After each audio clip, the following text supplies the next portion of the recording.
Hi, this is Judy with the PQP Stitch Club, and I'd like for you to meet Patricia Sanabria Frederick of PGT Designs and Mario Sanabria. And Patricia and Mario are brother and sister, and they're both from Costa Rica. Hi, Patricia. You want to tell Hi. us a little bit about yourself and your work? Oh, sure. Hi again, everybody. And I am Patricia Sanabria Frederick. I am in Denver, Iowa, a very small town in Iowa, but I love it. And I am been quilting for a long, long time. And lately, I've been more towards the applique. I love applique, cotton applique or wool applique. Lately, I'm kind of going in my path to wool applique, and but I still do quilts, big quilts, small quilts, and everything, and small projects with wool. And that's how I am right now. Maybe in a little bit of time I switch again to just cotton. Who knows? But to work with my hands, so applique, embroidery, and all the stuff. So Nice. And yeah. Mario, how about you? Would you like to tell us a little bit about yourself and your work? Sure. My name is Mario Sanabria. I live in Heredia, Costa Rica. It's the main town of one of the seven provinces in Costa Rica. And I've been quilting for, geez, a long time as well. And she's the one responsible for for me getting involved in quilting. She got me. I went to visit one time, and she got me hooked into this, and then the rest is water under the river, I guess.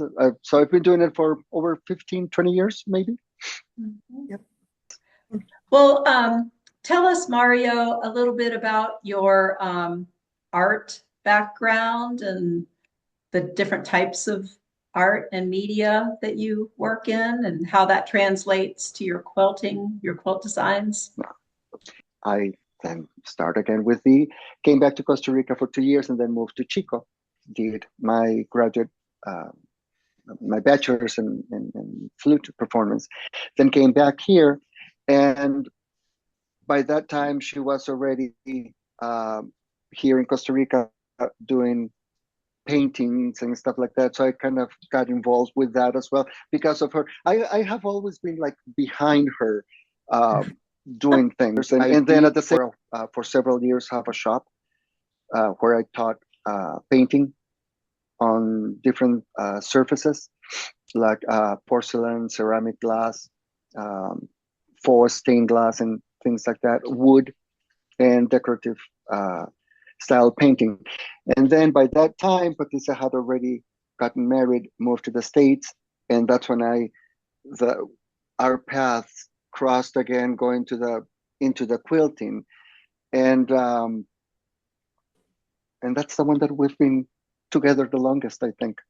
Mm. Um, and because of all those little things that I do, is that I ended up being exposed to a lot of um, styles of paint. I would say painting styles, and that combined with quilting, and then I discovered the Pennsylvania Dutch style, which I extremely love, and um, and within its especially the very old uh, paintings, the very simple ones. I mean, I find it that within that primitive, simple style, there's so much that one can explore. And that's when I start combining my designs with that. I take the quilting part. I think I'm painting the applique or the design, the patchwork or the design part of it. I think of Pennsylvania Dutch style painting, And then I mix it a little bit with the extreme ornate arabesques of the Rococo style, or the arabesques of the Arabian style of paintings and things like that that I used to teach. So I'm that's why I say I'm like a jack of all trades, master of none. I mix everything, and when I'm sketching, because I do everything old school, I do everything on paper, and then I trace them again, um, and sometimes I just do little things, and when I need a design, then I start. Oh, I can use this part here, and I can take this part over here, and I can use this, and then from 5 or 6 different drawings that I made at one given time, I come up with one, which is like the one that it's this month being published. Right there on the one wall that Patricia, behind yes, Patricia. yes. Mhm. It's like this one. Is this one the one magazine right now? Oops, what is it? I hope I don't make it easy, but we have in our family, it's very artistic, and cousins and uncles and everything. Some are writers, and some are painters, and some of the painters are professional. That's how they make their living, and they are very, very talented. And uh, I think that we have a little bit of that. I think a little bit. And we have one of our cousins, the Augusto, which he he's very, very talented in his exhibit. I think is how you say it, exhibits. He exhibits in Europe and United States, and in Costa Rica, of course, and he sells his art very well. So it's I think for the art part. And my mom's father, he never paints or anything, but he used to draw a lot and very good drawing, just in pencil, and he carved wood. The same thing as one of my mom's brother too. He carves wood, excellent, and you can see all the pieces that they carve. They are just amazing. How the things that they design just with a pencil and a piece of wood, and what they ended up doing is just crazy good. So I think we got a little bit of that. I think. Plus, we always busy. My mom always like to sew. She crochet, she knits, all that stuff. And then our grandma used to be how you call it, Mario? Seamstress. Seamstress, yes. And actually, she was very famous here in Costa Rica, and she used to um, make that sewing for like in the 50s, Miss Costa Rica, like the girl that goes to Miss Universe competition. My aunt and my grandma did all her clothes to go to the competition. That was in the 1950s. So, and it just crazy amazing, all the stuff that they create for her. And we have to say that in those days were not like right now patterns, and they used to have those old magazines. I remember that those old magazines, they come from United States, like those Sears catalogs or things like that with clothes. And I remember when I was just a kid, the customers come and tell her, I want this dress. And I remember my grandma with newspaper, literally newspapers, and she used to get the scissors and cut, make like pleats and stuff like that. If they have pleats in here or the skirts or whatever, try it, and measurements and everything. They bring the fabric and she make the dress that way. So that's all in part. I think that we got it from her. And for that's my dad, my mom's side of the family. But my dad's side of the family is the one that we have famous cousins painting and all that stuff. And my grandma, her family is from Spain. So they do beautiful work with embroidery, sewing, and all that stuff, and those beautiful things the Spanish people made.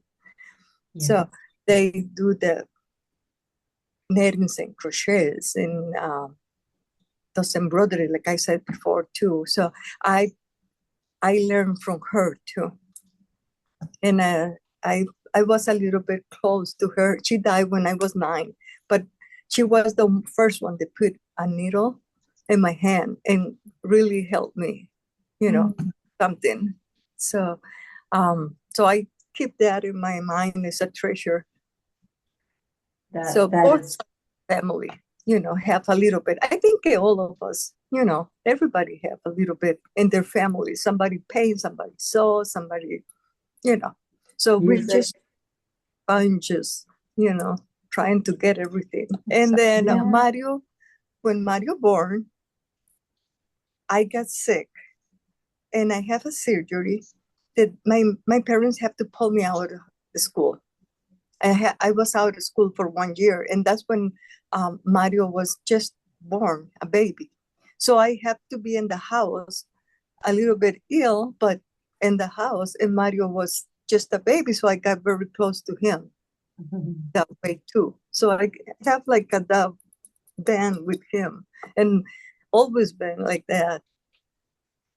So I say, well, I was fortunate enough not to have one mom, but to have 4. For some people, that might be, something bad. For me, it was the opposite. So, and I think that's why I got involved in so many things, because each one had a different interest, and at some given point, I was more under one than the other. But especially under our oldest sister, Sandra and Patricia, because Maria got married very young and she left the house very young. So it was mostly under Patricia, and Sandra were the ones taking care of me, which Sandra is the other person in the shop with us. So, and now that Patricia was saying that about our grandmother being a seamstress, I still remember, let's go back to the 1980s, big hair, poofy hair, the were in fashion, the big sleeves, the shoulder pads and all that. And I remember one Sunday afternoon, we always had lunch with with our grandmother, and Patricia had bought some fabric. I still remember. I don't know if you remember. It was blue with white stripes, and she wanted to have a blouse with those big poofy sleeves and the shoulder pads. And she came after lunch, and she asked my grandmother to help her with that. And she started, she was like, oh, sure, go and get a newspaper and the pins and scissors. And she took the measuring tape and she went like, no, here, here, and here, and that. And she took the newspaper and she did some folding, some measurements, put some pins, and just like started doing some cuts and like cutting figurines out of paper. And all of a sudden she pulled the pins and she opened it and she said, well, come here. And she started pleating and put in pins, and she said, well, there's your pattern, there it is. And made out of, she used to make the like the fashion designers, they usually do the mock tries on like muslin. Our grandmother used to do it with paper, with newspaper. So she made this poofy, sleeve and everything, all pinned, but out of newspaper. And right there, just like very old fashioned. Wow. So you guys really do take after her then with your designs and making paper templates for the applique. I Yes. think I think that's where we get that from because I know that I think we both do the designs in a very similar fashion, in a Mhm. similar way, I think. Yeah.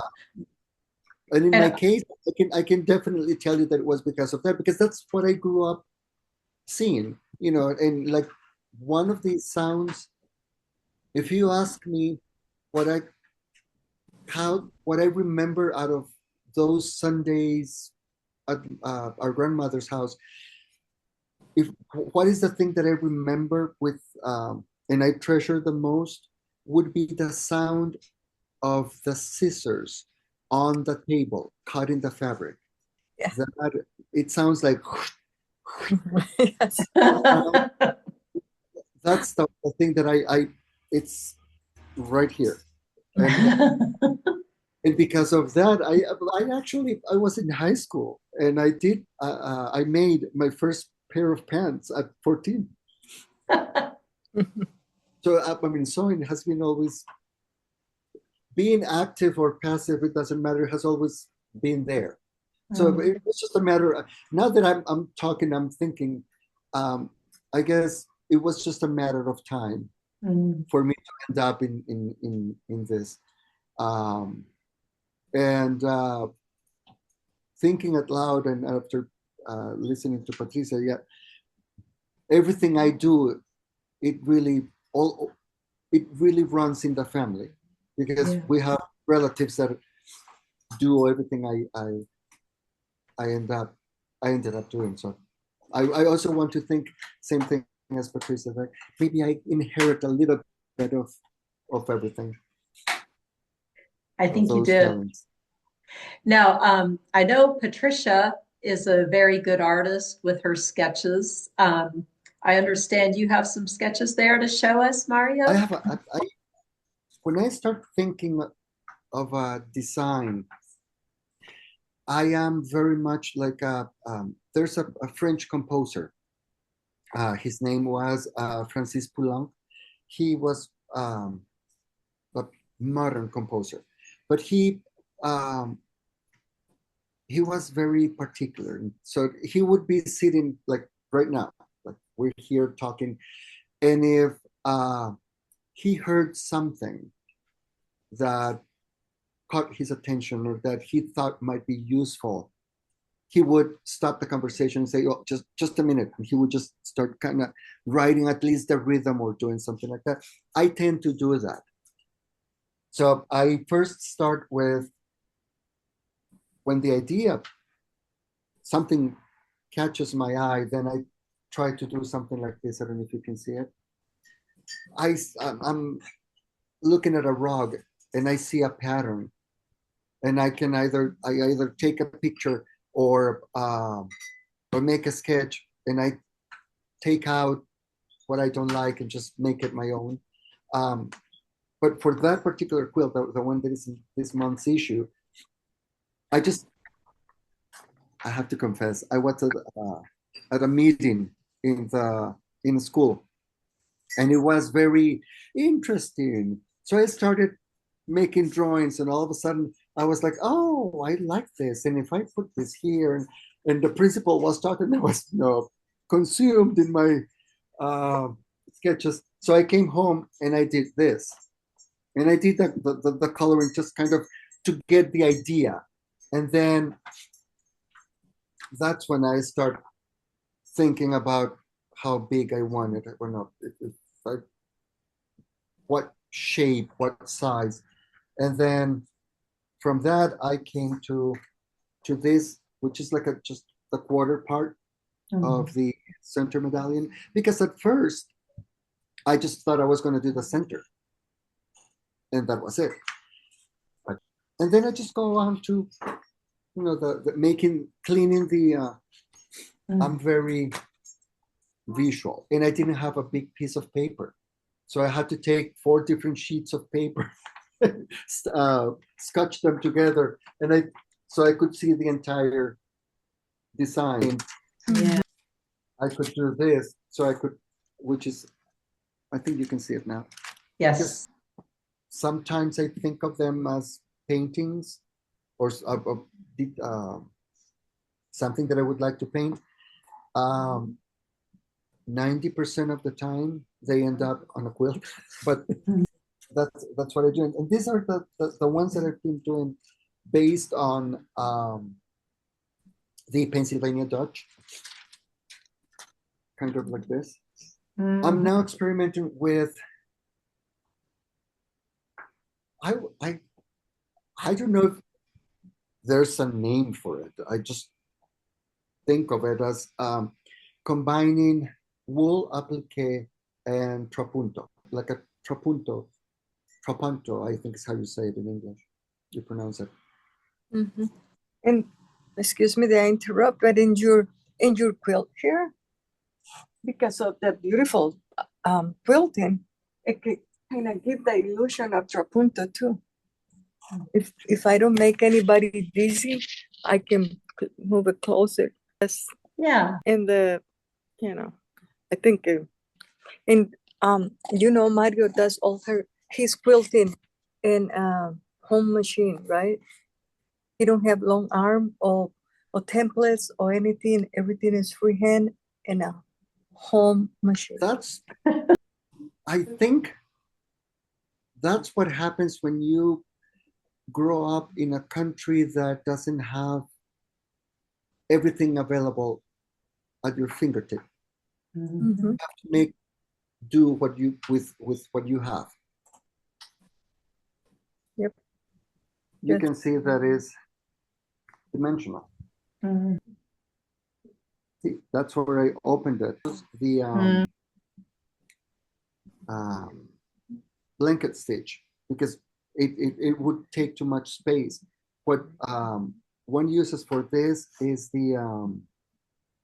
or what I use for this actually is the slanted stitch to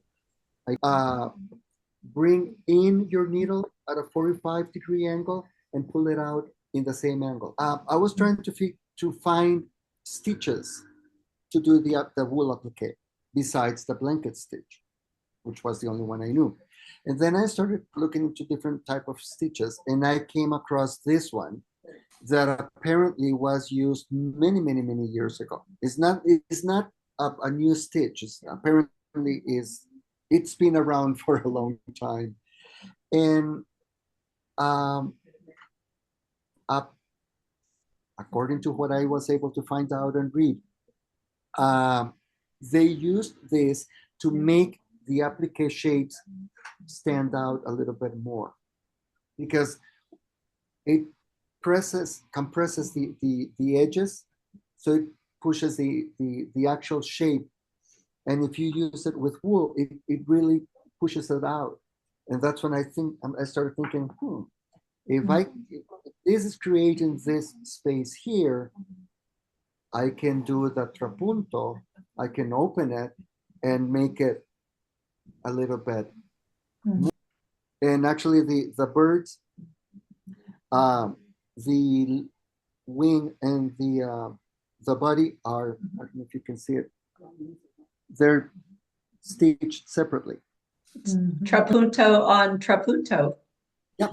And then I started looking into, where trapunto came from and the origins and everything. And I love history and I love art. So it just, like, everything weaves together, just like a big piece of cloth. And I love the story of trapunto. So that's my new thing now. I'm experimenting with that. Yeah, thank you. Well, let's switch back to Patricia. And Patricia, you want to tell us a little bit about your project in our February issue, Finding Love? Yes, I have this map.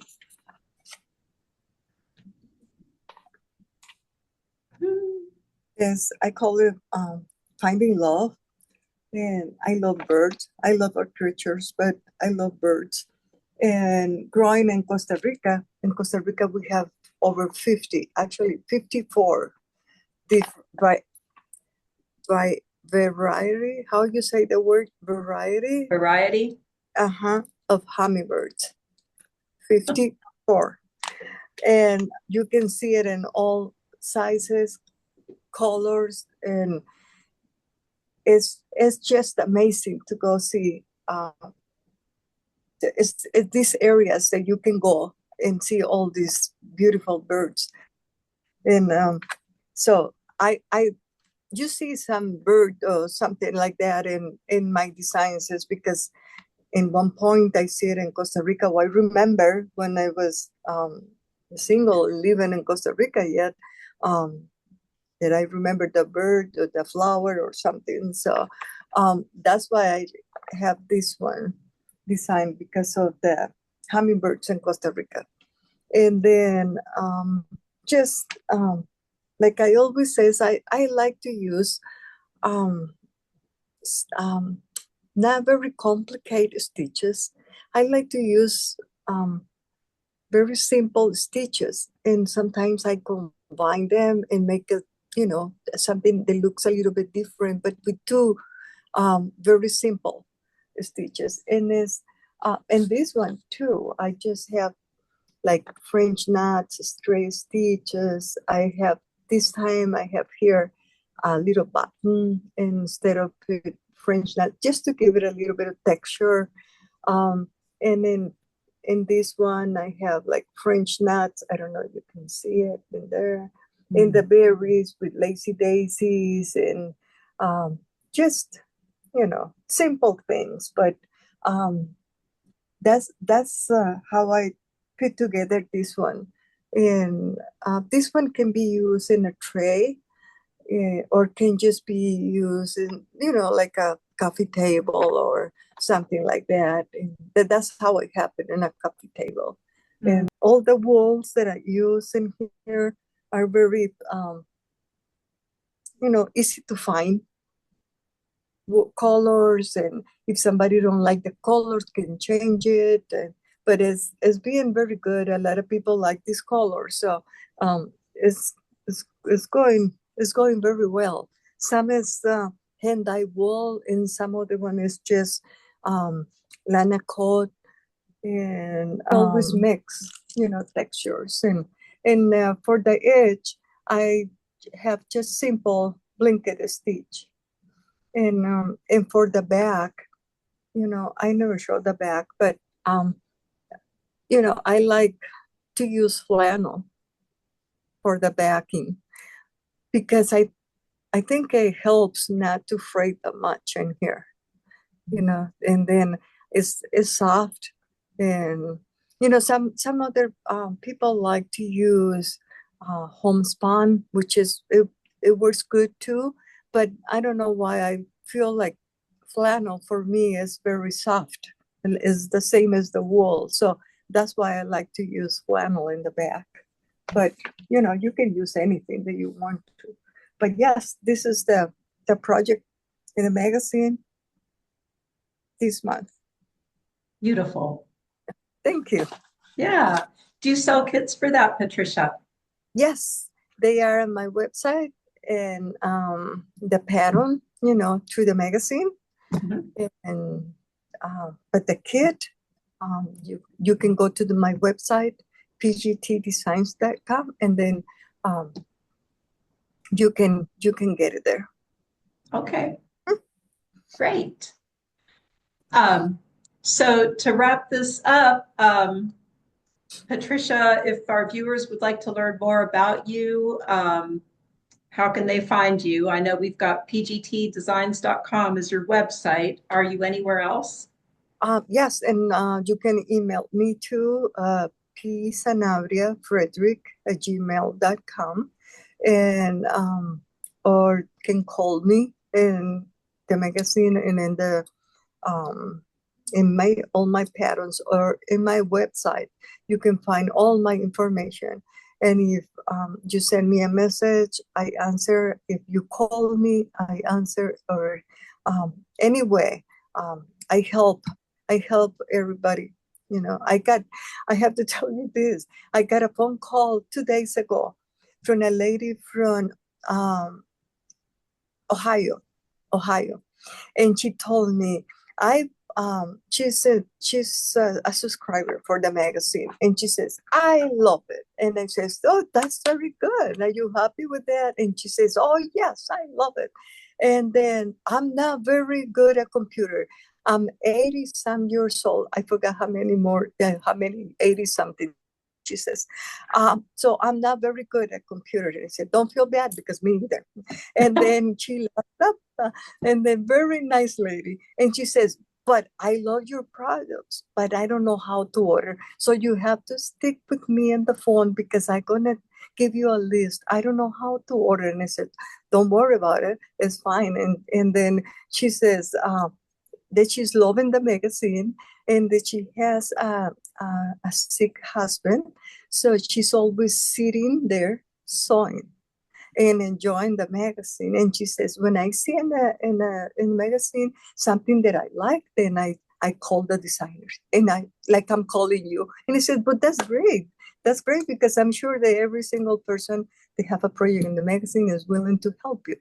So you can call me anytime, or I'm sure that you can contact other designers if you like their products. They will be happy to help you. So I hope it's okay to say that. But she was very nice lady, and it was very nice that, she says, I'm 87 years old, and I don't know how to run computers, but I know how to run the phone. So I started calling. So it was a very nice, funny lady. So I love it. yeah, so it was I talked to her quite a bit in the phone because she was talking to me about the project that she had done from the magazine and this and that. So I said, I'm good. It's very nice to hear that. So I thought to pass that to you. Thank you. Yeah, great. Mario, if our viewers would like to learn more about you, do you have a website or social media or anything? Website I don't have, and we're setting up the one for the shop. But my contact information is, being a musician, obviously, is miflauta, MIFLAUTA at hotmail.com. And also on the issue, there's my phone number, and either by text message or WhatsApp, which is widely used here in Costa Rica. You can get in touch with me, and if I can be of any help, more than glad to. Okay, fantastic. Well, I really appreciate your time from both of you, and I'm sure our viewers do too. So thank you both, and thank you all. And I hope everybody makes these projects and sends us pictures. And I look forward to having more designs from you, Mario, and from you, Patricia. And Thank you. Your work is just beautiful. Thank you very much for your support and to Costa Rica artists. This is hard to open, a path in this big country. It's very hard to open a path, but you helped me a lot and helping Mario right now. So I really appreciate that too. Good. Yeah. I wanted to publicly thank you for the opportunities. Maybe for some, for the Americans, that might sound like it's very simple. You can just start sending or sketches or something. But when you come from a third world country, which is Costa Rica, and all of a sudden being able to have one's designs being published in such an important magazine and everything, it really means a lot. I mean, it's a really big deal. Yeah. It's not just for us. I mean, I know that it's the same thing for Patricia. I mean, it's not just, I was published again. It's just like, it's and also I guess that's when when the artist side comes out and it's just like somebody wants to see My what work. I do, and that's for an artist, that's the greatest thing. People that are willing to spend time doing what you do or trying to recreate what you have done. It's really really important to us. It's the food for the soul.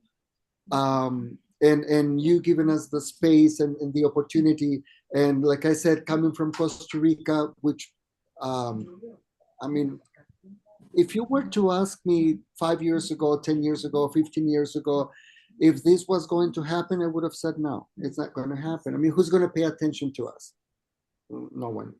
And here we are. Here you are. We're paying attention. Yes, thank you very much. And we will always be grateful for that. Well, we sure appreciate it, and we are very grateful to have your work and to know you. It's Oh, wonderful. thank you. Thank you. Thank you. Okay, I'll talk to you. We'll talk to you later. Yes. Thank you very much. See ya. Bye-bye. Thank you so much, Judy. Nice to see you again. Yeah, thank you. See ya. Yep. Bye-bye. Bye.